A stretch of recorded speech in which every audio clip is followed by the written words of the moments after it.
ეს იქნება თქვენი ცხოვრების ყველაზე ძვირადღირებული რეცხვა. თუ გინდათ რომ რეცხვა დაგიждეთ რამოდენიმე 1000 ლარი, კერხერი დაიჭირეთ ესე.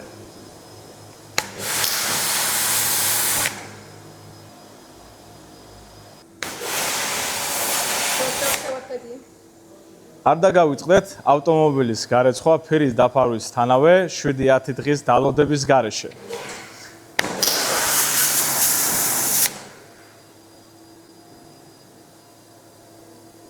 და აი როგორ უნდა გარეცხოთ თქვენი ავტომობილი, რომ ფირმა უფრო დიდხანს იმსახუროს. პირველი პუნქტი. რეცხვის დროს კერხერი დაიჭირეთ 35-50 სანტიმეტრის დისტანციით. მეორე. წყლის ჭავლი უნდა იყოს სწორი კუთხით, არა კიდეებზე. მესამე. არ გამოიყენოთ მაქსიმალური წნევა. მეოთხე. გარეცხეთ სწორად, ორ ფაზად. თუ არ გსურთ წვალება, პერფორმანს დეტეილინგი ყოველთვის მზად არის დასახმარებლად.